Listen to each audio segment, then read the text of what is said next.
En fait, je suis une photographe de paysages. Ça fait à peu près 30 ans que je photographie des paysages. C'est le sujet que j'utilise pour m'exprimer. Pour moi, c'est la chose la plus réelle et la plus abstraite à la fois. C'est un sujet absolument fantastique. Et donc j'ai travaillé d'abord, je vis à Paris depuis plus de 30 ans, mais j'ai d'abord photographié mon territoire maternel, le territoire d'où je viens, donc l'Auvergne. Puis ensuite, j'ai continué sur ce territoire avec la mission de l'Observatoire photographique du paysage, donc qui a pris le relais de celle de la Datar dans les années 90, dont l'idée c'était d'observer les paysages dans le temps. Donc l'idée c'était quand même de photographier du temps. C'est quand même quelque chose de très particulier, de très singulier, cette idée de photographier le temps.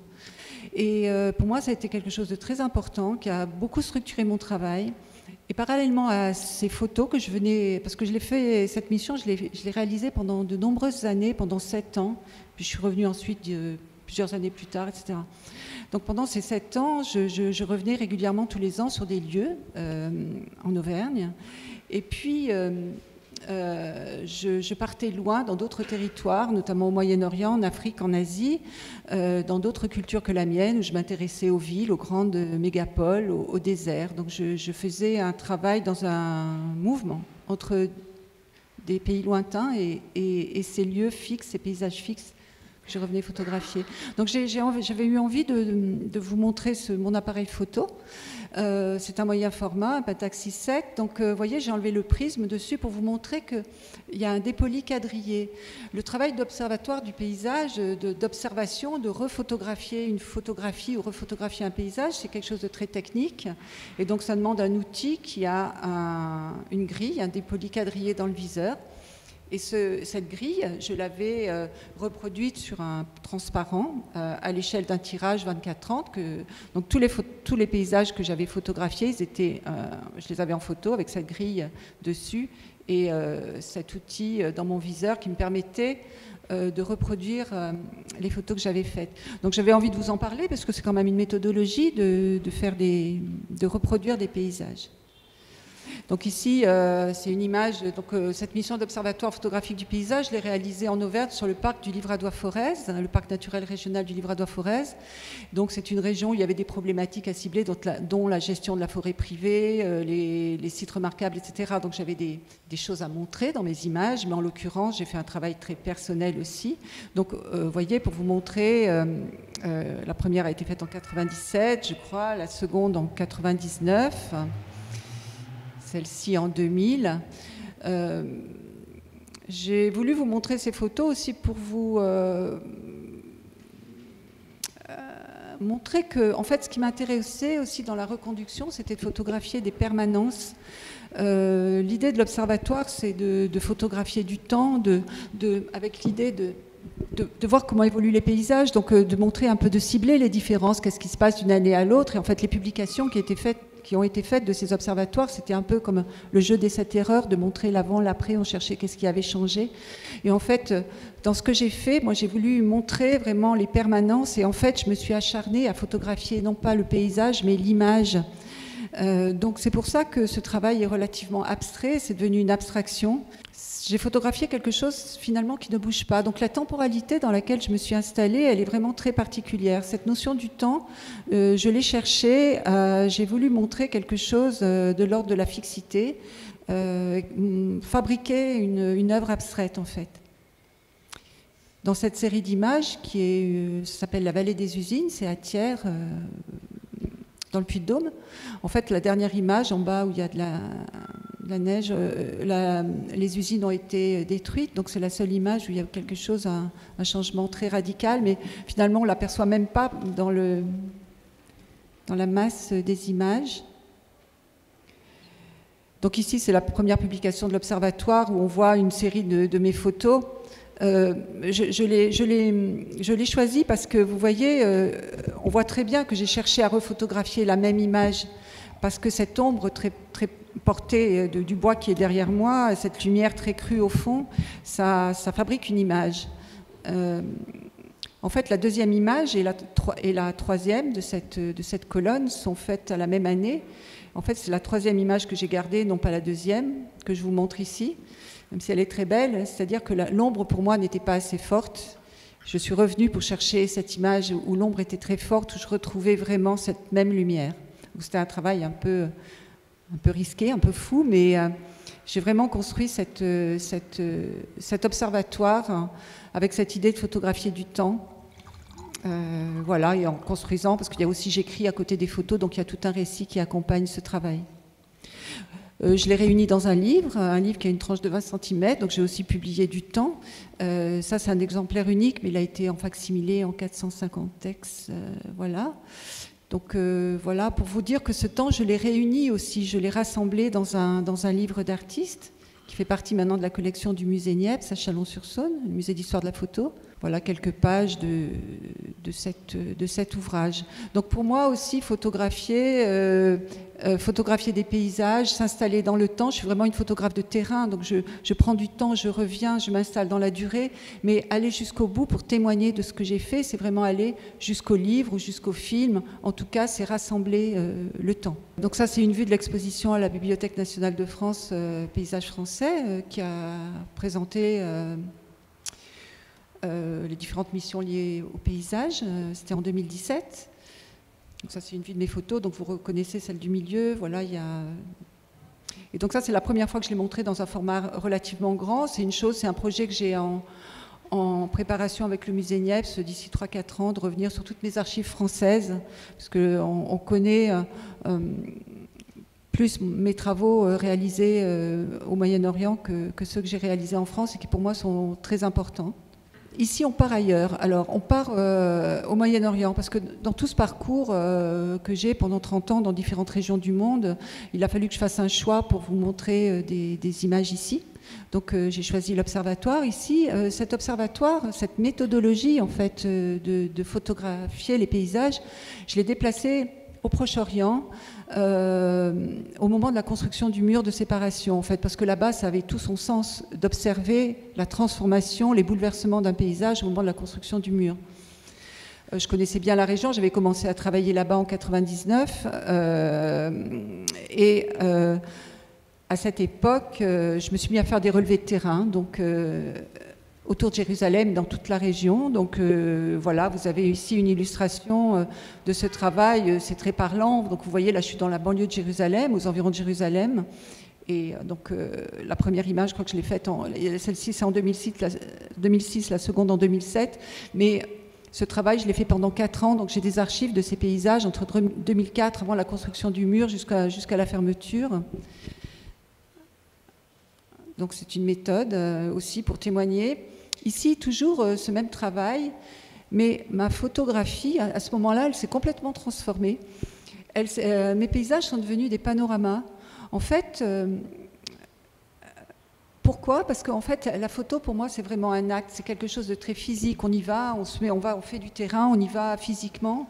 Et en fait, à ce moment-là, le paysage se ferme et paradoxalement, il s'est déplié dans ma photographie. En fait, quand vous ne pouvez plus avancer, vous vous mettez à tourner sur vous-même. Donc moi, j'ai séquencé comme ça le paysage et j'en ai fait des bandeaux, des panoramas. Ici, toujours aux environs de Jérusalem, avant la construction du mur. Donc après, le mur va se construire dans cette vallée. C'est un champ contre champ. Donc je suis... Quand je fais la photo qui est en bas, je suis dans le camp de réfugiés en face, qui est dans l'ombre, dans la photo du haut, avec une colonie israélienne, Pizkazaïev, juste en face. Et là, je suis dans une ville palestinienne, Anata. Donc, vous voyez ici, c'est la même image que la précédente, celle du haut, ici. Sauf que là, le mur est construit. Voilà. En fait, donc j'ai énormément d'images, énormément d'archives, mais vous voyez, cette méthodologie de revenir sur les lieux, de s'installer dans le temps, ça me permet aussi de dire que en tant que photographe, enfin, je trouve que ce qui est très important, c'est aussi l'intention, le point de vue, le regard, qu'est-ce qu'on raconte, qu'est-ce qu'on dit, pourquoi on fait ce travail. Et je pense que quel que soit le lieu où on se place pour photographier, je pense que ça, c'est une question qui est importante. C'est une réflexion que tout photographe doit avoir, puisque aussi aujourd'hui avec le numérique, tout le monde fait des images, on photographie tout le monde, on s'auto-photographie, on est auto-surveillé. Enfin, donc qu'est-ce qu'on fait, qu'est-ce qu'on raconte, qu'est-ce qu'on dit, pourquoi on photographie tel paysage ou les gens ou telle foule. Je pense que c'est des questions qui sont importantes. En l'occurrence, ici, ce que je trouve le plus violent dans ces images, c'est le vide, puisque vous savez, c'est des régions du monde où les gens vivent dans l'espace public, il y a beaucoup de gens, donc dans toutes les photos que j'ai réalisées à cette période de construction du mur, il n'y avait personne, donc ça témoigne vraiment de cet enfermement et de cette violence. Là, c'est une autre vue. Ici, on est à Jérusalem, au pied du mont des Oliviers. Donc ça, j'avais fait plusieurs photos auparavant, hein. Ici, c'est au moment de la fermeture du bouclage de Jérusalem. Donc, on voit la construction du mur et du futur checkpoint. Donc, ce qui est intéressant aussi, c'est le nom des lieux, le mont des Oliviers. Je trouve que c'est intéressant parce qu'à l'époque où je faisais toutes ces photos, au moment de ce conflit qui était ultra médiatisé, on entendait tout le temps parler des checkpoints, des attentats, etc. Mais on ne voyait jamais le paysage, on ne voyait jamais le territoire qui est quand même le sujet de ce conflit. Et donc pour moi c'était important de photographier ces paysages, d'en conserver la mémoire, et je trouve que ça a beaucoup de sens. En fait, c'est vrai qu'on connaît les paysages grâce à la peinture, puis grâce à la photographie. Donc, voilà, pour moi, ça avait du sens de faire ce travail là-bas, à cette époque-là. Voilà une autre image que j'ai mise, elle est très emblématique, elle s'appelle Calandia. Donc Calandia, si vous allez à Calandia aujourd'hui, c'est une image que tout le monde connaît, c'est là où se trouve quand on voit un mur complètement tagué, des miradors, etc. Ce lieu qui sépare la municipalité de Jérusalem de Ramallah, eh bien c'est ici, donc ça c'est une image avant la construction de ce mur et de ce checkpoint, mais dans l'inconscient collectif des populations, cette image, elle a du sens, elle est importante. Et voilà, donc ce temps, je l'ai réuni, donc c'est 4 ans de travail à revenir, toujours rephotographier les lieux, et donc je l'ai réuni dans un film qui s'appelle Enfermement. Tout comme j'avais fait un livre pour l'Observatoire, ici j'ai fait un film qui est une boucle, où il y a les paysages collés les uns aux autres qui tournent avec simplement les noms des lieux et les dates. Un film que j'ai aussi fait ce film, aussi pourquoi on fait une forme plastique, parce que c'est un travail très documentaire. Vous voyez, quand vous faites des photographies, vous photographiez des paysages, vous photographiez une réalité, et ça s'appelle un document. Mais il y a aussi, pour moi, il y a une forme aussi, une forme plastique, il y a un geste, le paysage s'étire, le paysage se déploie, et puis après je rassemble le temps. Donc là, j'en ai fait un film, c'était une façon de montrer mon travail aussi, parce que c'était compliqué. À l'époque, ce travail qui avait une dimension politique forte, c'était dur de le montrer dans des centres d'art, et donc je l'ai fait aussi, ce film, pour pouvoir montrer mon travail. Et à chaque fois que je le projetais, que je le montrais, eh bien, à chaque fois que je le parlais, je me libérais de ce temps aussi. C'est tout un processus, en fait, la création, c'est ça. C'est aussi s'émanciper de ce qu'on fait. Et voilà, donc la forme du travail qu'on réalise, elle a un sens. Voilà, donc... Voilà, donc je vous montre ce livre, c'est une monographie, donc ça réunit 25 ans, tout un parcours, 25 ans de travail. Donc il y a aussi le Moyen-Orient, le Proche-Orient en fil rouge, mais il y a aussi l'Auvergne, il y a tout un tas d'autres territoires d'Asie, des villes comme Phnom Penh, il y a le Yémen, il y a l'Algérie, l'Égypte, il y a d'autres lieux. Et puis je vais vous parler ici de Paris, puisque c'est ce qui vous intéresse, qui nous intéresse tous, cette ville de Paris qui devient le Grand Paris aujourd'hui, qui étend son territoire et qui se transforme d'une façon énorme. En fait, je dirais, j'ai du mal à trouver un adjectif, en fait. Vous savez que les travaux aujourd'hui de la transformation de Paris sont équivalents à ceux d'Haussmann au XIXe siècle. Et en fait, moi j'ai abordé Paris à travers, en photographiant les terres excavées de son sous-sol. En fait, j'ai entendu parler de ces terres excavées et stockées donc, sur des sites, sur des grands chantiers autour de Paris en 2018. Et donc, ça m'a tout de suite intéressée. En fait, c'est parce que j'ai tout ce parcours derrière moi que j'ai compris l'intérêt de photographier ce matériau, en fait, et d'aborder Paris à travers ce sujet. En fait, donc, je me suis rapprochée du groupe ECT qui travaille avec les terrassiers, qui récupère les terres, qui les stocke sur des sites qui sont situés donc, tout autour de Paris, environ à une cinquantaine de kilomètres, qui réutilise ces terres. Donc à partir de fin 2018, j'ai commencé à photographier les terres excavées, qui étaient surtout les terres du BTP, du bâtiment des travaux publics, les terres aussi, toutes les infrastructures, les villes nouvelles qui se construisent, les travaux liés aux futurs Jeux Olympiques, etc. Et puis en 2021, donc j'ai commencé à photographier les terres des tunneliers, donc les terres excavées par les tunneliers qui créent le futur métro parisien, le Grand Paris Express. Ça, c'est une vue de l'exposition que j'avais présentée à l'École du paysage de Versailles en il y a 2 ans, enfin pas cette biennale, mais la précédente. Donc là, ça montre mes premiers travaux sur les terres. Ici, je vous ai mis cette carte aussi qui s'appelle le bassin versant de la Terre. Je trouve ça très beau. C'est un flux de camions sur un site ECT qui se trouve près de Roissy, à Villeneuve-sous-Damartin. Donc une journée de flux de camions qui amènent de la terre sur un site. Je trouve ça beau, j'aime beaucoup les cartes. En fait, ça me permet de vous dire que j'aime beaucoup le regard géographique, j'aime beaucoup la géographie. Je trouve que c'est quelque chose, c'est une dimension très poétique. Donc voilà des images récentes de cette année 2021. Donc les travaux que j'ai réalisés en 2018-2019, ils ont été publiés donc dans le livre Terre, sol profond du Grand Paris, que je vous ai montré au départ, réunis dans ce livre, avec un texte de Claude Evenot, qui est un texte très intéressant, très vivant, qui raconte aussi cette mutation de la capitale, avec un texte aussi très référencé, référencé vers le Land Art et aussi vers Paris. En 2021, j'ai observé l'évolution de ces sites qui récupèrent les terres, donc autour de Paris, pendant toute l'année. Il faut vous dire que ces terres, ce qui m'a intéressé, c'est que les terres excavées du sous-sol de Paris, ce sont des terres inertes, des terres très profondes, qui n'ont pas de statut juridique, qui prennent le statut de déchets pour être sortis du lieu de leur excavation et déplacés. Donc ces terres, on les amène sur des sites, et donc tout ça se passe sous nos pieds, en fait. Ça ne se voit pas, mais c'est une façon, pour moi, que je trouvais extrêmement importante et intéressante de photographier, pour photographier la capitale, en fait. Donc pendant toute cette année 2021, j'ai continué à photographier ces sites qui se transforment, qui deviennent parfois monumentaux.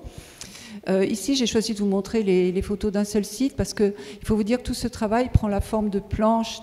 C'est vraiment un atlas en soi. J'ai des centaines, des milliers d'images et des centaines de planches de ces paysages. Donc vous voyez ici, on a le site extérieur du site et l'image du bas, c'est l'intérieur du casier. Vous voyez ces terres qui ont l'aspect un peu de goudron. En fait, ce sont les terres excavées par les tunneliers qui creusent le futur métro. Ces tunneliers, en fait, ces terres, elles ont la particularité d'avoir cet aspect un peu métallique, un peu comme une boue.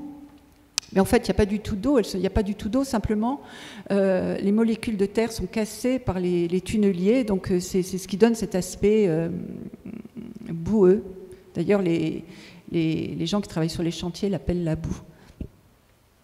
Mais photographiquement, c'est très très beau. Enfin, à photographier, moi j'ai pris énormément de plaisir visuellement à faire ce travail pendant toute cette année. C'est un travail aussi qui parle de cette année singulière qu'on a tous traversée, qui est l'année du confinement. Le premier confinement avait eu lieu en 2020, mais après, tout le confinement a continué sur 2021. Donc pendant toute cette période, j'ai photographié ces terres sur ces chantiers.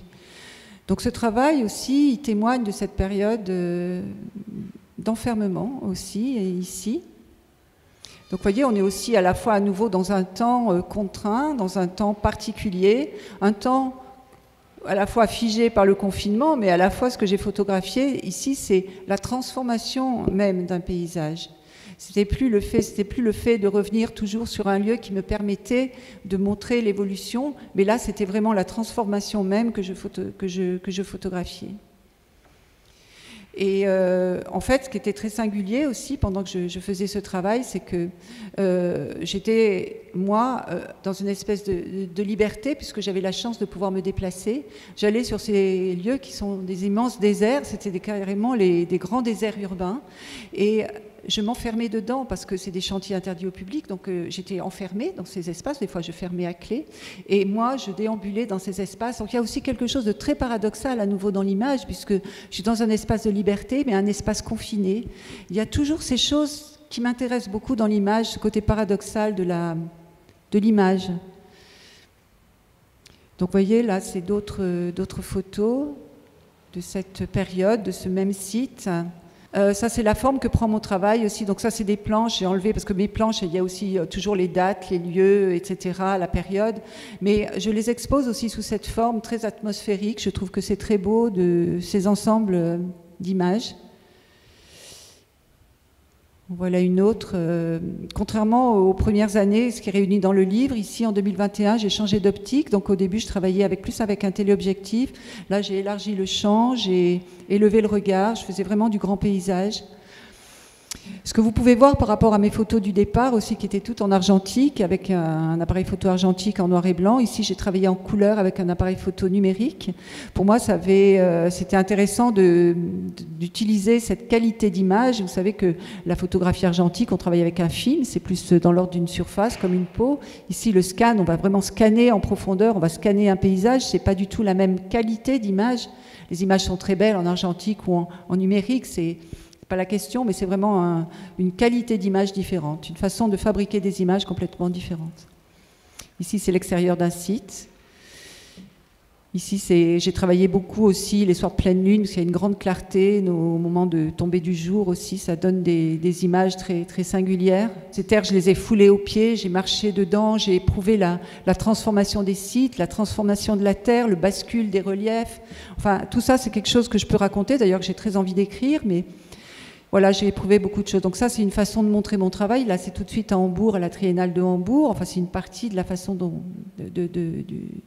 ces travaux sur les terres, parce qu'il y a d'autres images montrées aussi. Voilà d'autres images de ces terres, des tunneliers. Vous voyez, c'est très étrange, c'est anthropomorphique. Je trouve ça très très beau, mais c'est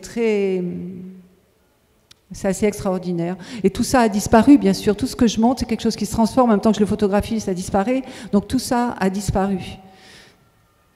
Donc ça, c'était une image de ce même site en fin 2018.